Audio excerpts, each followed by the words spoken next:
Imagine dedicating your career to public service, teaching, nursing, or working for a vital nonprofit only to have the promise of student loan forgiveness suddenly threatened. That was the stark reality facing over 1 million Americans in early 2026, as the Public Service Loan Forgiveness, or PSLF, program faced unprecedented changes.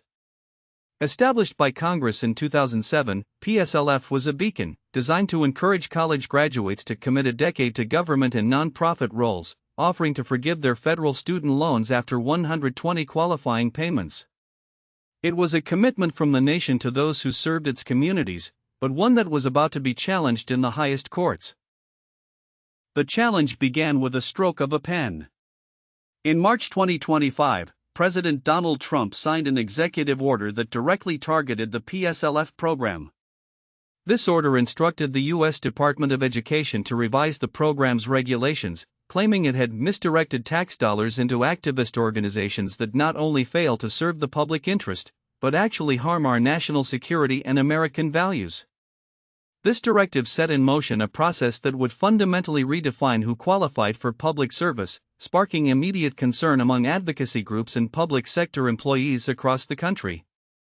The stage was now set for a dramatic confrontation between executive power and established legislative intent. Following President Trump's directive, the U.S. Department of Education moved swiftly. By October 2025, the department published its final rule, introducing sweeping new eligibility criteria for the PSLF program. The core of this controversial change was a provision allowing the Education Secretary to strip benefits from workers whose employers were deemed to have a substantial illegal purpose. This new language threatened to reshape the very definition of public service, extending the department's authority far beyond its prior scope. Critics immediately questioned the vague phrasing and potential for politically motivated enforcement, setting the stage for legal battles ahead. The most contentious aspect of the new rule was its broad and politically charged definition of substantial illegal purpose. This definition encompassed a range of activities, including aiding illegal immigration, supporting terrorist organizations, engaging in illegal discrimination, and controversially, participating in the chemical and surgical castration or mutilation of children.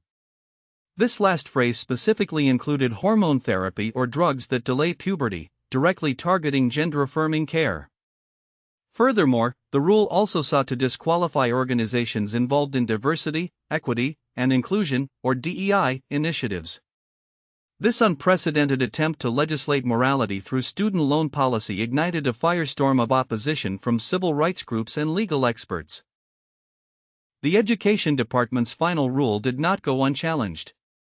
In November 2025, a formidable coalition of over 20 states, spearheaded by New York Attorney General Letitia James, filed a federal lawsuit to block the new regulations. This group, which included attorneys general from California and Colorado, argued that the rule was unlawful, arbitrary and capricious, and promulgated in excess of statutory authority. California Attorney General Rob Bonta voiced concerns that the rule's vagueness could empower the Trump administration to target politically disfavored conduct. This multi-state challenge was a clear signal that the executive branch's redefinition of public service would face fierce resistance in the courts. Beyond the states, a separate powerful coalition of nonprofit organizations, unions, and civil rights groups also launched legal action against the Education Department's rule. Prominent among them were the National Council of Nonprofits, the American Federation of Teachers, and the American Federation of State, County and Municipal Employees. These groups filed lawsuits in various federal courts, including the U.S. District Court for the District of Columbia. Diane Yentel, president and CEO of the National Council of Nonprofits, emphasized the decision's importance for communities that depend on local nonprofits and for the workers who serve them. The broad scope of these plaintiffs underscored the widespread opposition to the administration's controversial changes. The legal challenges culminated dramatically on Tuesday, June 30, 2026. In a landmark decision, U.S. District Judge Myung Joun, presiding over the case in the District of Massachusetts, delivered a decisive blow to the Trump administration's policy. Judge Joun vacated the U.S. Education Department's changes, ruling that they overstepped the agency's power and threatened First Amendment protections. He declared the rule unlawful and permanently blocked its implementation, just one day before it was set to take effect. This ruling was a significant affirmation of the judiciary's role in checking executive authority and protecting the integrity of established programs. Simultaneously, in a separate but related case, U.S. District Judge Amir Ali in Washington, D.C., issued a similar ruling, also blocking the eligibility changes. Judge John's written opinion powerfully articulated the court's rationale, stating that the department may not leverage the PSLF program to compel plaintiffs to conform their conduct to policy preferences that have not been enacted into law.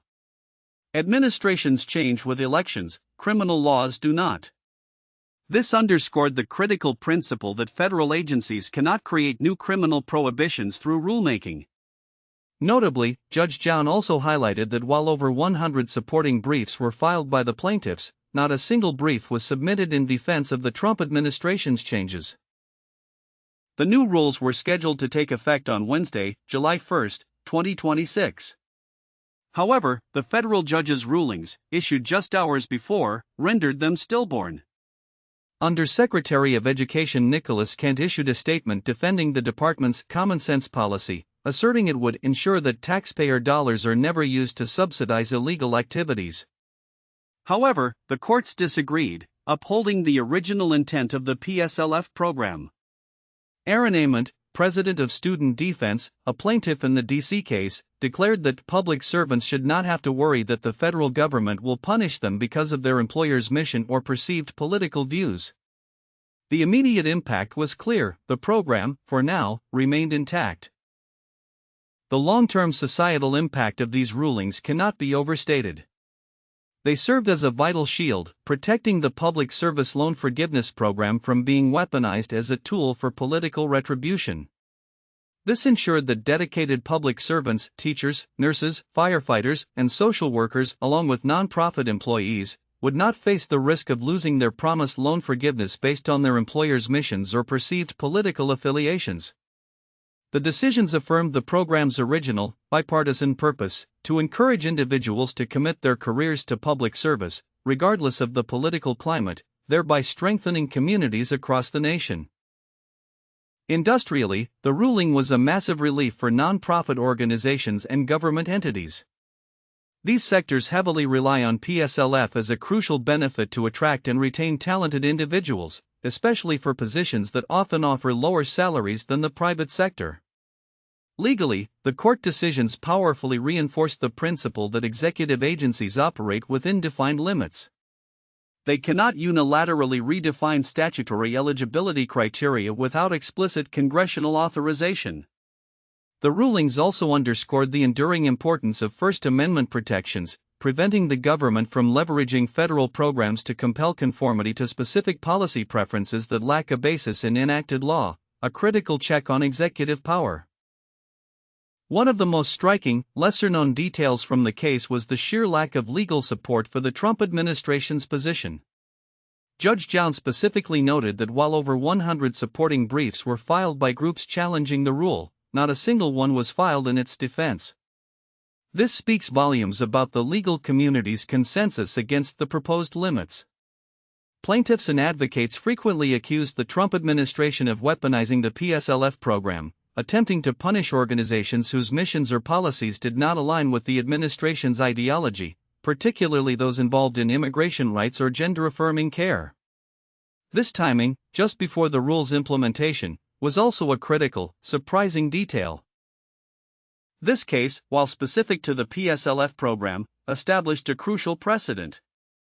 It distinguished itself from other student loan challenges, like those concerning borrower defense to repayment claims, by focusing squarely on the definition of public service itself.